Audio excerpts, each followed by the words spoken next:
Bears Nation, training camp is right around the corner, and there's a name flying way under the radar right now that deserves a whole lot more attention than he's currently getting. Dre Fiver here, Dre Reports, and today we're talking about Terrell Smith, why he should be throwing his hat directly into this secondary competition, and we're also taking a moment to properly send off a player who meant a lot to this fan base. Let's get into it. Let's start with the obvious storyline everybody's fixated on right now, because all the attention in Chicago's secondary conversation has been locked onto the competition between Tyrique Stevenson and Kyler Gordon at cornerback, specifically who's going to line up opposite Jaylon Johnson heading into the season. That's a legitimate conversation, no doubt about it. But while everybody's been zeroed in on that battle, there's a guy who's been quietly putting in serious work this offseason who deserves way more shine than he's currently getting, Terrell Smith. Here's the background for anybody who needs a refresher. Smith came into this league as a 2023 fifth-round pick out of Minnesota, and from the moment he was drafted, his name has been mentioned in the same breath as Stevenson when it comes to competing for real snaps in this secondary. Stevenson just had a natural head start because he was drafted earlier and got priority reps right out of the gate. But Smith's talent level has never really been the question, it's been about opportunity, and last season, once he actually got that opportunity, he did not miss. Let's talk about the numbers from 2024 because that's genuinely the most relevant data point right now, given that Smith missed the entire 2025 season, recovering from an injury he suffered last August.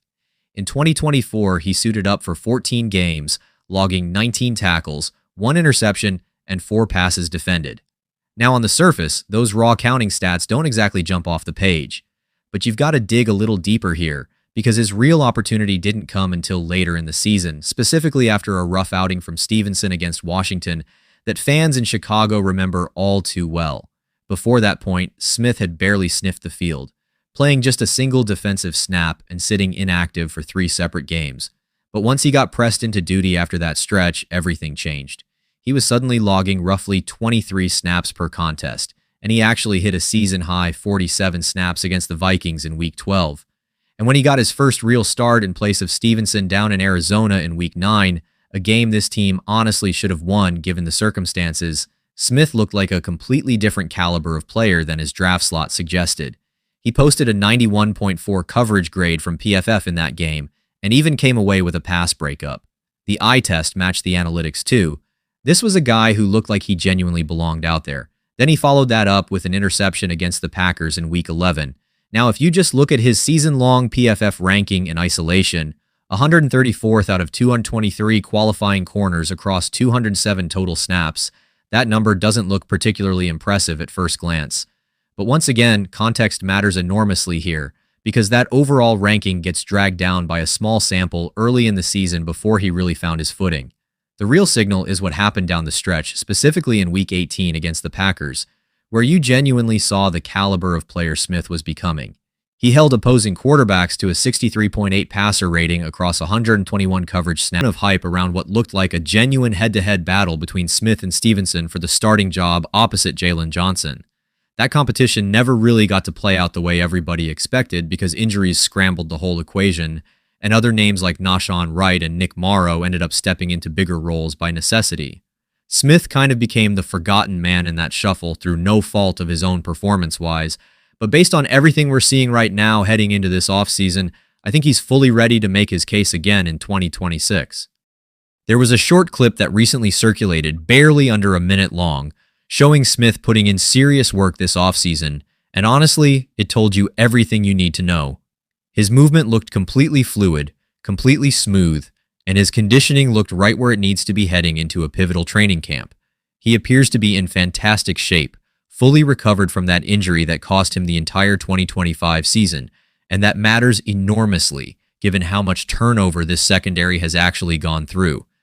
Let's put his overall body of work in perspective too, because across his career so far, he's accumulated 68 tackles, 10 passes deflected, 4 tackles for loss, 1 interception, 1 forced fumble, and 1 fumble recovery across 26 total games played. That's a genuinely solid foundation for a guy who's really only had a partial season's worth of extended playing time to actually showcase what he can do. I don't think there's any real concern about him making this roster. That part feels like a lock at this point. The real conversation should be about whether this secondary competition is actually way bigger than just Stevenson versus Muhammad, at that outside corner spot. I think Terrell Smith has every reason to throw his hat directly into that ring. And here's what makes him especially valuable heading into camp. The guy is genuinely versatile. He's shown the ability to drop back into a safety role dating all the way back to his college days, and that kind of positional flexibility matters a lot in today's NFL, especially with some real uncertainty surrounding Kyler Gordon's offseason. Gordon reportedly didn't put in much work at all during OTAs and the broader offseason program, and while everybody's saying he's expected to be fully healthy once camp starts, that's exactly the kind of situation where a versatile chess piece like Smith could make a real case to coaches. If Muhammad's already getting real reps at nickel, why shouldn't Smith be pushing for those same opportunities? This whole league is trending toward valuing genuinely positionless defensive backs, guys who can slide seamlessly between outside corner, nickel, and safety depending on what a specific game plan calls for. And when you hand pieces like that to a defensive coordinator like Dennis Allen, that's exactly the kind of scheme flexibility that makes a defense genuinely dangerous. Speaking of pieces coming together for this defense, Jaylon Johnson himself appears to be fully ready heading into the season, and if he can actually stay healthy for a full slate of games, there's real reason to believe this Dennis Allen defense finally gets to look exactly the way it was originally designed to look. Throw in some other key names getting healthy too, and you've got legitimate speed and talent all over this secondary. You've got Jaylon healthy at one corner spot, you've got 3 genuinely talented players competing hard for that other corner job, and everybody else pushing for real depth roles behind them. That's about as good a situation as you could ask for heading into a new season. And don't sleep on the safety room either. With the current mix of talent back there, I genuinely believe that unit stacks up as one of the best safety groups in the entire league right now. Hold me to that as the season plays out because I feel strongly about that take. Now, before we wrap up, I want to take a real moment here because with training camp opening up in just a week, it feels like the right time to properly say goodbye to a player who meant a whole lot to this fan base, Jaquan Brisker. He recently put out what honestly reads like a genuine love letter to the city of Chicago and to Bears fans everywhere, and I think it deserves real recognition instead of just getting buried in the roster turnover news cycle. He talked about how much love, energy, and passion he felt from this city from the very first day he got drafted, and how grateful he is for the opportunity to have lived out his dream here. He talked about the bonds and memories built with teammates over the years, describing those relationships as brotherhood that's going to last well beyond his time actually wearing this uniform. He expressed genuine gratitude toward the organization and toward every single fan who supported him through it all, saying this city changed his life and will always feel like home to him regardless of where his career takes him next. And look, Brisker landed with the Pittsburgh Steelers this offseason, and honestly, I can't help but root for the guy a little bit this upcoming season, given everything he meant to this franchise and this fan base. I genuinely hope he balls out over there, maybe even becomes exactly the kind of missing piece that secondary needs, because he was clearly loved here in Chicago, and that kind of mutual respect between a player and a fan base doesn't come around all the time. It's genuinely bittersweet watching a guy like that move on. But when you look at the talent and depth this safety room has heading into this season, I think this team is going to be just fine moving forward, even with his departure.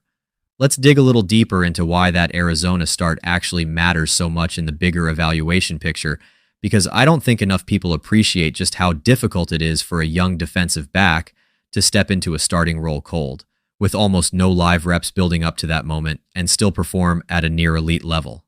Smith went from essentially inactive status to a full starting workload with very little runway in between, and defensive backs, more than almost any other position on the field, tend to struggle mightily when they're thrown into that kind of situation without a real build-up.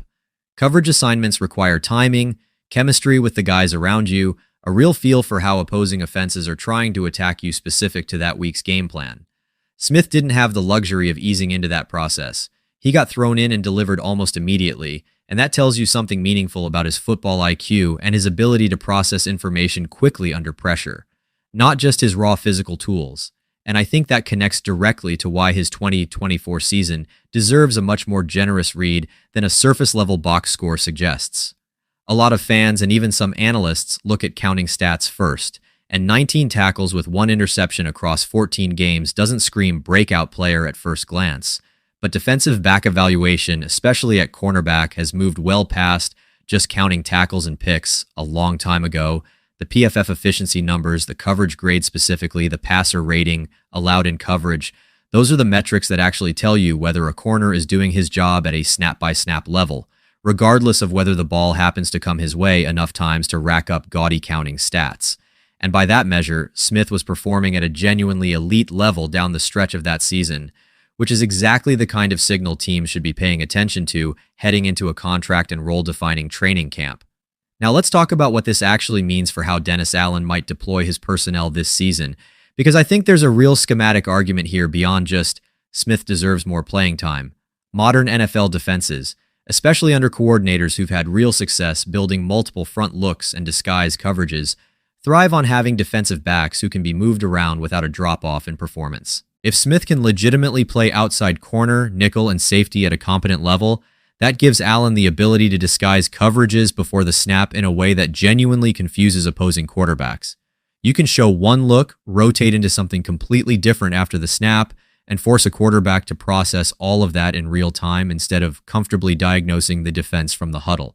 That kind of positional flexibility is a legitimate competitive advantage in today's league, and it's exactly why versatile chess pieces like Smith tend to earn expanded roles even when there's an established starter ahead of them on the depth chart. There's also a broader roster construction argument worth making here. Defenses that rely too heavily on one or two specific starters at each position tend to get exposed the moment injuries hit, and this secondary has already seen firsthand last season how quickly things can unravel when Stevenson went down, and the depth behind him wasn't fully established yet. Building genuine competition and genuine depth at cornerback and safety isn't just about finding the best player for week one, it's about insurance against the inevitable attrition that happens across a full 17-game season. If Smith pushes his way into a real rotational role this year, that doesn't just benefit him individually, it makes this entire defense more resilient over the course of the season, regardless of who ultimately wins the outside corner competition. I also want to circle back to the Kyler Gordon situation for a second, because I think it deserves more scrutiny than it's currently getting. Missing significant portions of the voluntary offseason program isn't necessarily a disqualifying red flag on its own.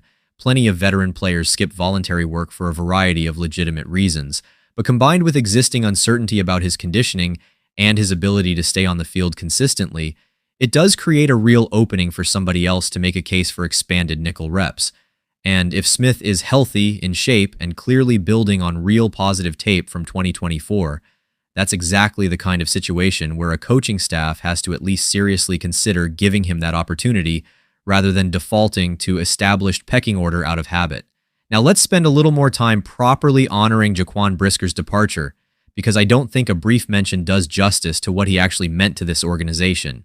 Brisker came into this league with a reputation as a hard-hitting, physical presence in the back end, exactly the kind of enforcer-style safety that fans immediately connect with emotionally.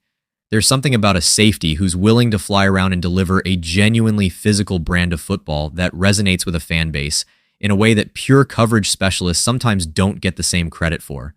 Brisker built that connection with Chicago from essentially his rookie season onward, and it's clear from his own words just how much that mutual relationship meant to him personally, not just professionally. His farewell message hit on something I think gets overlooked. When players move on from a franchise, the genuine brotherhood built with teammates over multiple years isn't something that just evaporates the moment a jersey changes. He specifically called out those relationships as bonds that will last well beyond his actual playing career here, and that kind of sentiment, when it's genuine rather than just a scripted goodbye, tells you a lot about the locker room culture that existed during his time in Chicago.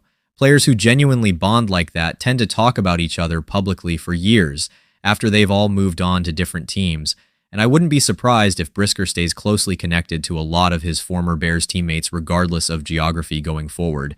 And I think it's worth acknowledging the layered emotions Bears fans are probably feeling watching him head to Pittsburgh specifically. The Steelers have had their own well-documented struggles finding stability in that secondary over the years, and if Brisker can genuinely step in and become a difference maker for that defense, there's a version of this story where Bears fans get to watch a player they clearly loved find real success elsewhere, even while wishing he was still doing it in a Chicago uniform. That's a bittersweet feeling a lot of fan bases experience when a beloved player moves on, and I think it's worth sitting with that complexity instead of just treating every departure as either purely good riddance or purely a franchise mistake. Sometimes a player and an organization simply reach a point where moving on makes sense for both sides, even when the personal relationships built along the way remain genuinely positive. But here's the silver lining that should genuinely excite Bears fans heading into this season. Even with Brisker's departure, the overall talent and depth currently sitting in this safety room looks genuinely elite by league standards. When you can lose a player as beloved and as talented as Brisker and still walk away feeling like your safety room stacks up with the best in the NFL, that tells you something significant about how much this organization has invested in rebuilding and reinforcing this entire secondary over the past couple of off seasons. That's not a small thing, and it's exactly the kind of organizational depth that allows a team to absorb a tough offseason departure without it derailing the bigger picture heading into a new season. There's one more angle worth exploring here because I think it ties everything together heading into camp. The sheer volume of turnover this secondary has gone through over the past year or two actually works in Terrell Smith's favor in a way that might not be immediately obvious. When a position group goes through this much change, when established veterans depart and new pieces get added through the draft and free agency, coaching staffs tend to genuinely evaluate everybody with fresh eyes instead of just defaulting to whoever held a job the year before. That's exactly the kind of environment where a player like Smith, who's shown real flashes but hasn't had a full, uninterrupted season to fully cement his role, gets a legitimate chance to climb the depth chart based purely on current performance rather than accumulated tenure or draft pedigree. If this were a secondary with the exact same starters entrenched for multiple consecutive years, breaking into a significant role would be a much steeper climb. But with this much roster movement happening around him, the door is genuinely open for Smith to walk through it if he continues performing the way his tape and his offseason conditioning suggest he's capable of. I also want to touch on the mental and confidence angle here, because coming back from a significant injury that cost him an entire season isn't just a physical challenge.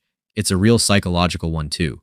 Players who miss extended time, especially a full season, often deal with real uncertainty about whether their body will respond the same way it used to, whether their instincts and timing will still be sharp after such a long layoff away from live competition. The fact that this short clip of him working out looked as fluid and as confident as it did suggests he's genuinely put in the work to overcome that mental hurdle, not just the physical rehab process. That matters enormously heading into a training camp environment where every single rep is being evaluated by a coaching staff, still trying to figure out exactly who they can trust in critical defensive situations this season. And zooming out even further, I think this entire secondary conversation reflects something bigger happening across the league right now in terms of how teams build sustainable defensive units. Gone are the days where you could simply identify 2 or 3 star players and build your entire defensive identity around them alone. The teams having real sustained success defensively are the ones with legitimate depth across every level of the secondary, guys who can step into starting roles seamlessly when injuries inevitably occur over the course of a long season, and guys whose skill sets overlap enough that a defensive coordinator can mix and match personnel packages depending on the specific matchup each week. Whether Terrell Smith ends up starting outside, playing significant nickel snaps, or rotating in as a legitimate safety option, the mere fact that all of those possibilities exist for him speaks to exactly the kind of roster flexibility that wins football games in the modern NFL. So put it all together, Bears Nation. While everybody's fixated on the Stevenson-Muhammad battle at corner, keep a close eye on Terrell Smith this training camp, because based on his flashes from 2024 and everything we're seeing from his offseason conditioning, he's got every reason to legitimately push his way into a much bigger role this season, whether that's at outside corner, nickel, or even some safety reps given his natural versatility. Combine that with a healthy Jaylon Johnson, real speed and depth across this secondary, and one of the best safety rooms in the entire league, and there's a lot of genuine reason for optimism heading into camp, even as we say a heartfelt goodbye to a player who gave this city everything he had. Let me know down in the comments what you think about Terrell Smith's chances this camp, and drop your thoughts on Brisker's departure too. Smash that like button before you scroll away, subscribe if you haven't already, hit that notification bell so you don't miss anything as training camp gets underway, and I'll catch y'all next time with more No Filter Sports news. Peace.